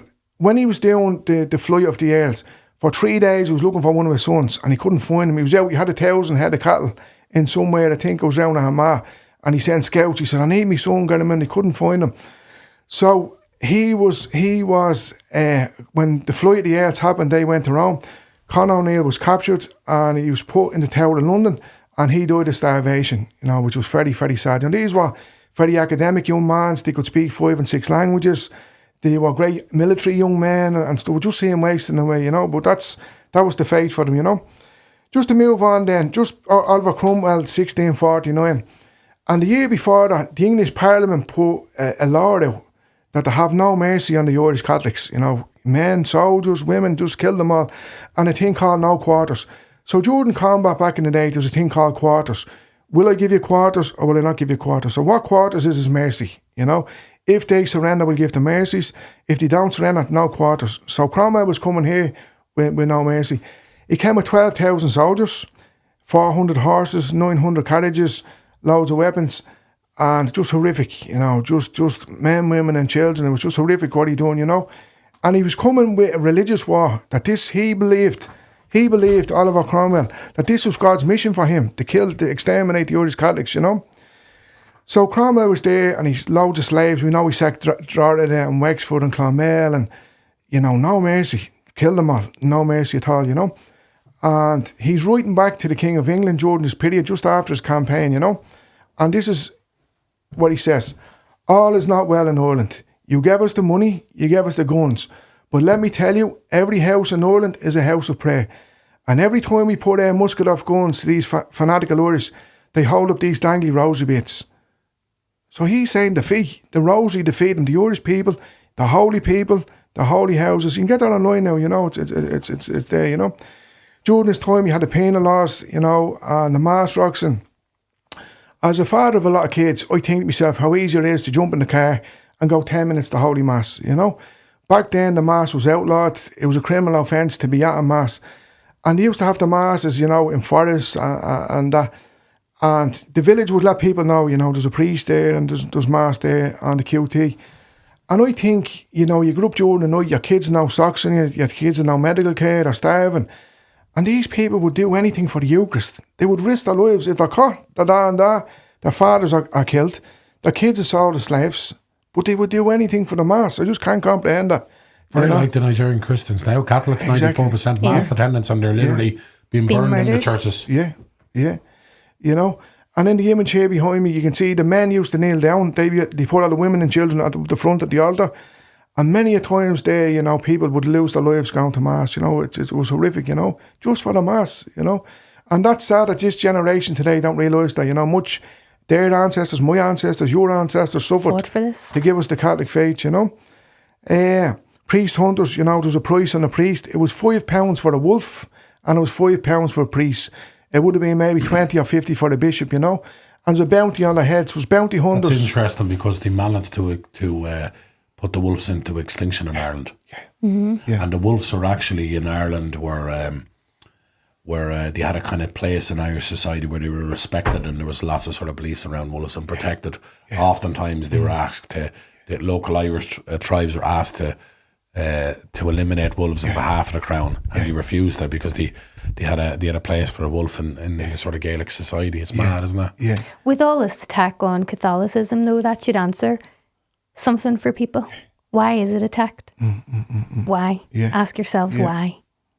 So then we had the slave trade as well, you know, that was very common in the 15th and 16th century. Barbados, and in the book there, the Our Martyrs book, there's loads of moments where if you hit a priest in your house, you'd be just sold the slaves. I'm talking hundreds of thousands. Now, there is some theories out there, they talk about indentured servants. But in the book, they're talking about putting chains on them, sending them as slaves, not talking about indentured servants. For me, that was later on, maybe just before the famine. And some people did get their tickets for boats paid for, and he would work for 7 years. But this is Cromwell didn't do it. He didn't go, come here, I'll give you a ticket. You know, he was just send them as slaves, you know. What often happened, though, even with the indentured servants, the Irish indentured servants who were sent to Barbados, they were sent to Jamaica, they were sent to all the West Indies and the Caribbean islands, is that they actually wouldn't fulfil their whole sentence, their 7-year sentence, because the conditions were so dire. And especially when it would go into the last year, the slave owner would know this is their last year. Yeah. And you'd work them to death in the last year. Yeah. And that's very well documented, actually. It's a whole kind of history of Ireland that we don't know about, actually, you know. And we know more about other people's history in this regard, which kind of is crazy to me. And I'm glad you bring it up, because the schools even, now everything, every culture, and that's okay, we have team, but we should, you know, Irish history is not getting taught. But even like, you know, in America, in North America, the Native Americans there, you know, the Irish would have a gra for them and would understand their history and the sort of genocide that was enacted on those native tribes of North America and South America, of course, as well. However, what they don't know, actually, is that the generals who were over here during the reconquest of Ireland, the same 10 generals that did the reconquest of Ireland and killed so many we don't even know, and there was a 9-decade period of martial law where you could just kill Irish to settle them and to take whatever money you wanted. You could take 33% of what was on them, send the rest to king or queen. Those same 10 generals were the ones that sent to North America to civilise the Native American savage, as they were called. Yeah, shocking. And there's actually a statue in the north, up somewhere in the north in a museum, of one of these generals killing a Native American, saying skills he learned killing the Irish savage. So we look at that in that context, but yet we don't see ourselves in that context. The experiment was Ireland. These same 10 generals sharpened their tools of killing against us first before they went to the Native Americans. You know, again, lost history. Yeah, no, that is shocking. You know, we never know. We're just touching on Irish history. We'll never know, you know, what happened, you know. Just to touch on the penal laws as well. So it's £5 for a priest. You know, you couldn't live, you know, within 5 miles of your property. You couldn't have weapons. You know, you couldn't buy land. You couldn't sell land. You couldn't vote. You know, the Irish language, we weren't allowed to speak Irish. You weren't allowed to travel. Yeah, you couldn't travel. Because that's what the reconquest was about, because 2/3 of the Irish population moved around. They were now semi-nomadic. Yeah. See, the problem is, if you travelled, you didn't pay taxes. The number one enemy of the British Empire were nomadic people all across the world, including the Bedouin tribes, and you know. So that was one of the things as well of the martial law period, was stopping people from moving so they could pay tax. Yeah.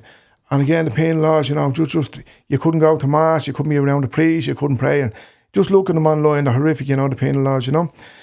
During that period then, after that, we Father Murphy, Vinegar Hill, 1798 torture. He was decapitated, his head was dipped in tar and his body burned. I'm not going to go, a lot of people will be familiar with Vinegar Hill and Wexford, you know, just to finish up. Then we have the Great Famine, 1845, you know, there was loads of food in the country, lads, loads of food. 100,000 constabulary was here protecting that food and bringing it across. to England. Yeah. Because it wasn't a famine as weird as now. There was loads of food. There was 14 crops still. There was only one crop failed. 14. The other 14 were going over to our neighbours over there. Yeah. And the Catholics would not take the soup. They were enticed, food, clothing, thing. Oh, if you took the soup, you'd convert it to Protestantism, wasn't it? That was the deal they'd give you. Yeah.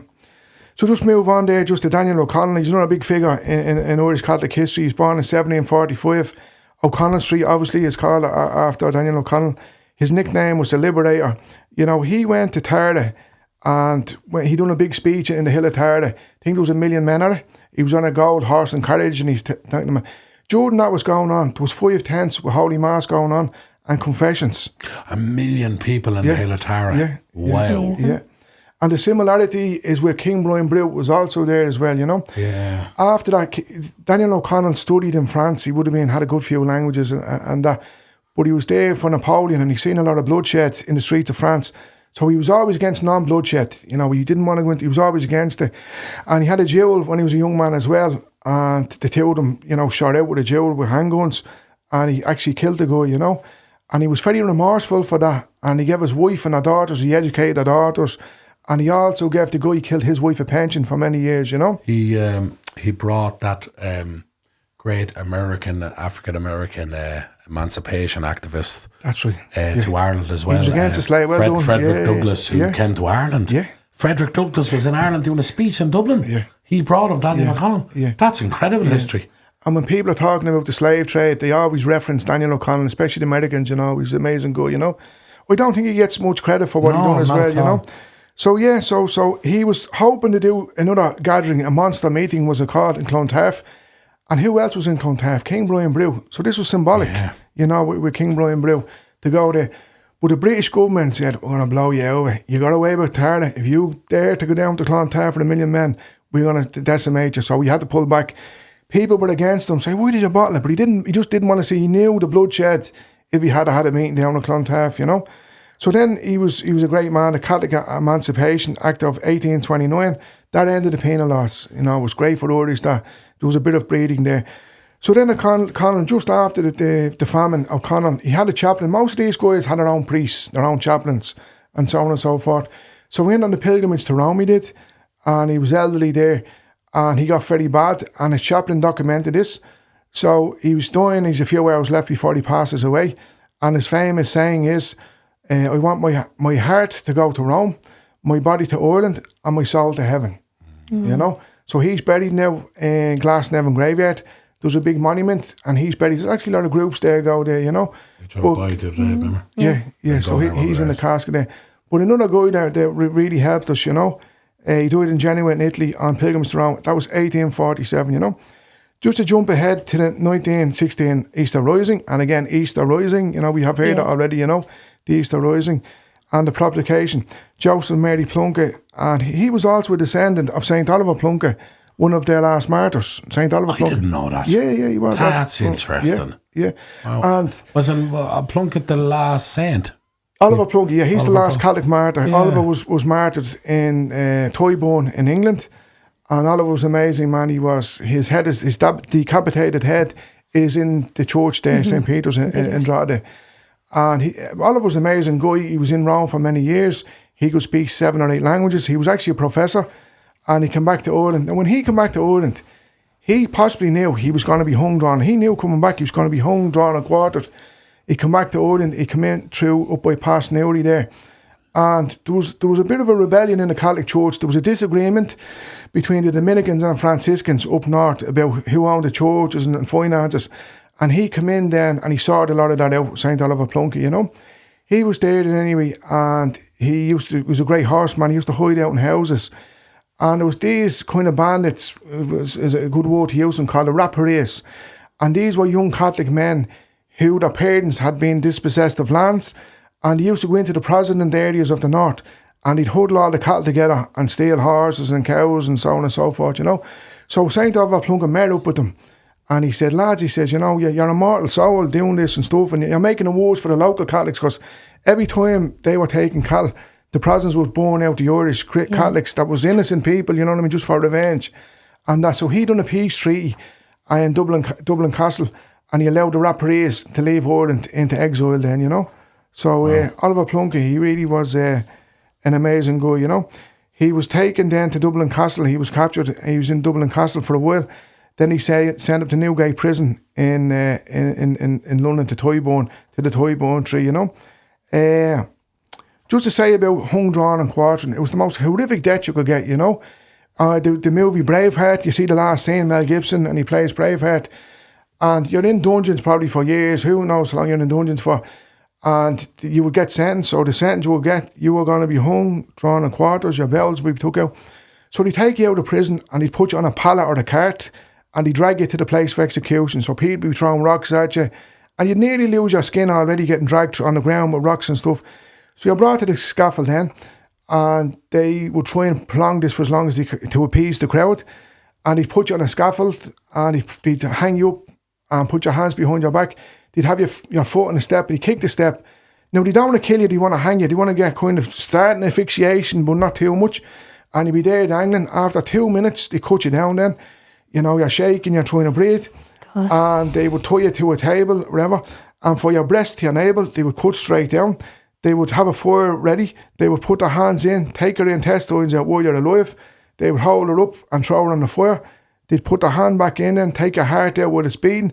And go, this is a traitor to the King of England, the Catholic traitor, and he'd burn it in the fire. If you're still conscious then, they'd quarter you, cut your forearms, your 2 legs and your 2 arms, and decapitate you. And they put your head in London or Dublin Castle to let the population know. But I think this had the opposite effect, because Catholics would go up, they would dip cloths in it, get relics and stuff. You know, had the opposite effect, you know. Martyrdom always did that, though, didn't it? Yeah. Like, you know, it's like the most silliest thing to do to anybody in the public world that you disagree with, which is cancel them. If you cancel them, the voice is only going to get louder. Yeah, you know? Yeah, definitely, you know. And we think of the early Christians, you know, the Romans used to throw them to the lions, and they used to fight the lions, but after a while they copped on, and they used to just huddle in the corner singing hymns. And it lacked the entertainment, so the Romans stopped doing it then, because they were like these Catholics, they just huddled together, you know. So St. Oliver Plunkett, just to touch on him, we were on him, he was canonised in 1975. So how we need a miracle. If you're a martyr, we only need one miracle. If you're not a martyr, we need 2 miracles. So how it came to be about for St. Oliver Plunkett to be beatified, canonised, there was an Irish nun was in a hospital in Italy, I think in the 1960s. And there was this Italian lady who had a baby, and the baby died, but the woman was bleeding out. She was going to die that night.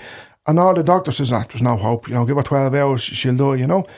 But the nurse who was there was from Oldcastle in County Meath, where St. Oliver Plunkett's from, and she began to recite his prayer, you know. So she translated the prayer from English into Italian and gave it to the woman's husband and said, pray to St. Oliver Plunkett, he does miracles.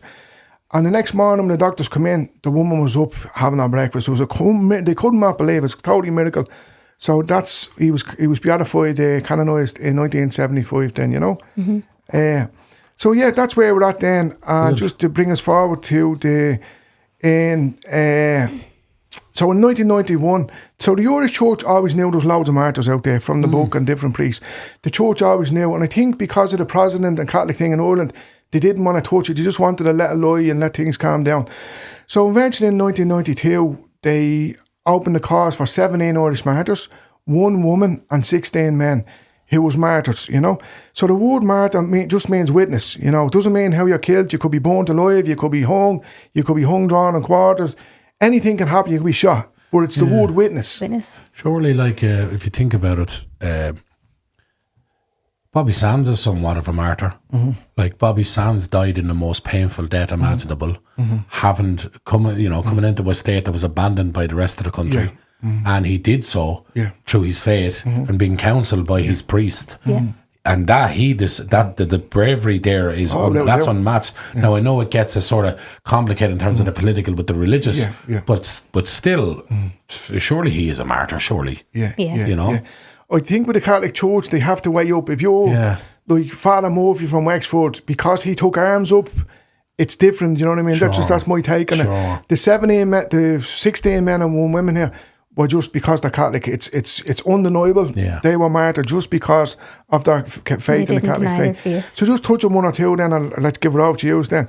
We have Margaret Ball. Margaret Ball was a wealthy woman in Dublin, and she used to harbour priests in her house. She used to teach school kids the catechism and so on and so forth.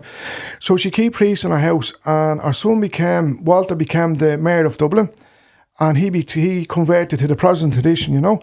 And he was also trying to convert his mother, but his mother was a holy, holy woman. She wasn't having it. So a few times she was caught with priests in the house, and they gave her a few warnings. And then the last warning, Walter, her own son, locked her up in the dungeons in Dublin Castle for 3 years, and she died of want, you know. So that's Margaret Ball. So anytime, this is fascinating, anytime the door of the dungeons can be opened, all she has to do is renounce the Catholic faith. And she wouldn't, you know, it's just nuts. I can't comprehend that, you know. Some courage. Yeah. I talked about it the other day in a podcast, the one I did on my own, which was Leah Sharabu, the Nigerian girl who was kidnapped by Boko Haram, and there was 106 girls, and she was the only one who refused to deny her faith, and she's still in captivity. But I mean, that's unbelievable courage, isn't it? Yeah, definitely. You know, it's just, you know, back then, you know, you can imagine the dungeons like just complete dark, rats. There's an article I was reading there. There was a Catholic priest in the Tower of London. They had him down there for 6 months. They took him out. There was all maggots on him, and his heels was ate off by the rats. And any time he can get this door opened, all he has to do is renounce the Catholic faith. And he wouldn't. The torture these people went through, that you and I have the Mass today, have the Rosary, you know.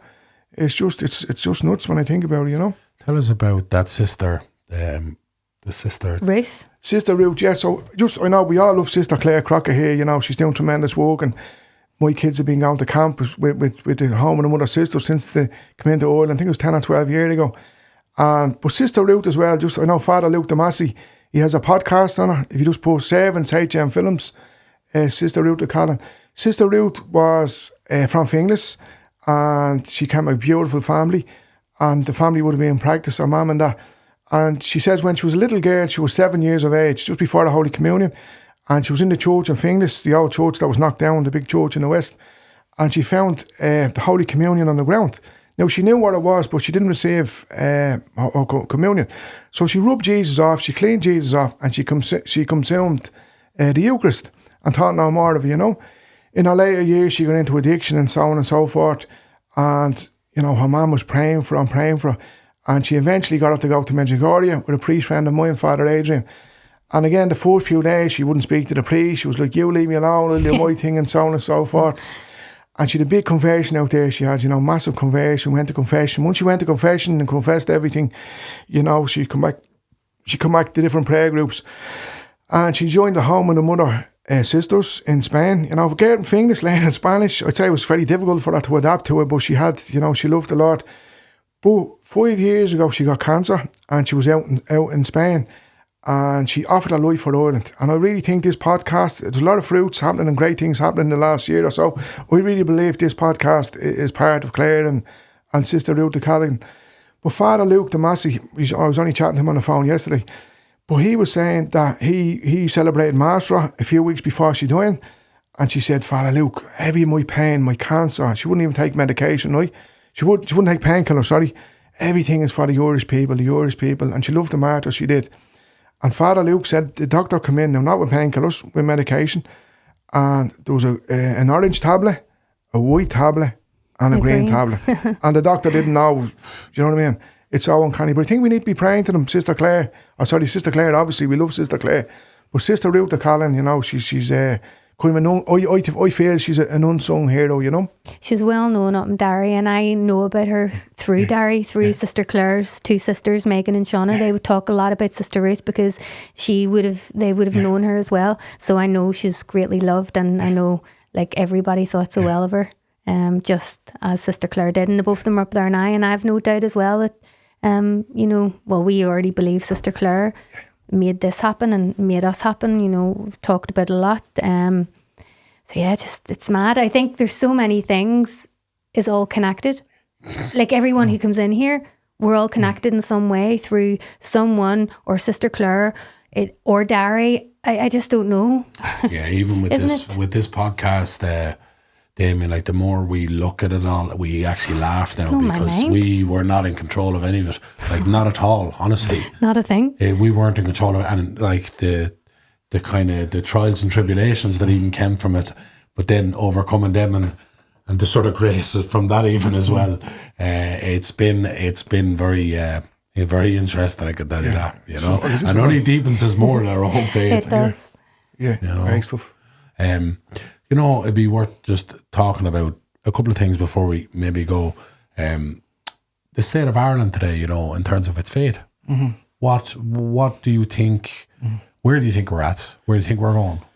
Yeah, I think history. The people have to know this history. Like I was in museums there around Dublin there, and even Dublin Castle. I was in there last year, and like, there's so many people in the dungeons in Dublin Castle that the people who work for the Office of Public Works haven't got a clue about it. You know. I think Patrick said when St. Patrick came here, he lit the fire on the hill of Slane, and the king was on the hill of Tara. So it was again Easter. Easter keeps coming up, you know. And the pagan king of Tara said, no one can light a fire. He's the only one to light this fire, you know. And RTE actually done a documentary a few years ago, and he had someone on the hill of Tara, and he had a camera crew, and on the hill of Slane, they had a bonfire. So he rang over, says, right, light the fire. And after 2 minutes, by the naked eye, you could see the fire, you know. So it is possible to light a fire there, you know. But just getting back to the St. Patrick. So the king said, no one is to light a fire, but in defiance, St. Patrick lit the fire. And one of the king's staff said, or one of his leaders said, listen, if that fire is not extinguished, it will never go out, you know. And that fire will never, the blood in this country, lads, is just unreal. The blood of the martyrs, all them people who suffered, we'll never know. This slavery that went on and so on and so forth. The Lord will not let that go. You know, there's a revival going on. You know, people giving their lives, Sister Claire, Sister Ruth, Net Ministries, Cenacolo Community, Legion of Mary, the walk, the Casio walk. You know, so much good stuff happening. You know, the Lord is not going to let anything happen. And the missionaries that left here is we catechized Africa, millions and millions of people, you know. The Dark Ages, you know, all over Europe. Who was it that you know, civilised, you know, society. Saved Western civilization. Exactly, yeah. The Irish monks, so... Kept God, it alive. Yeah, God will not, you know what I mean? He will not, you know, definitely people are searching, and I meet a lot of people coming back to the faith, but just the sacraments, you know, the Holy Mass, the Rosary, you know, it's the Rosary when I'm nervous, when out here the boys pray the Rosary, I pray the Rosary every day, you know, Mass, confession for me, I got confession on my spiritual rector, Father David, this morning, and I just tell that man, you know, whatever's going on in my heart, I'd be floating. You know, people, I'm a counsellor, people, I don't get €100, but people pay a counsellor's psychotherapist €100 or €200, I don't get paid that. But come here, confession's free. Just have a chat. It's the best, isn't it? We keep saying it, we keep saying it, honestly, to everyone, even my wee niece, I often try and convince her to go back to Mass and everything, and she's like, no, why would I go, and blah blah blah, and I'm like, please just go, try confession and all, and she's like, why would I want to do that? No, that's I just talk to myself, you know, and defiant kind of, but it's the only reason why you're saying it is because of how it's made you feel, and you're trying to say, oh, if only you could, just listen to me, please. But hopefully in our own time. We just come and meet each other straight away after confession. And we'll be laughing of how good we feel. You know, it's incredible. Amazing. And it's free, as you've said. And it's healing. You know, it's a sacrament of the church, you know, it's healing for us.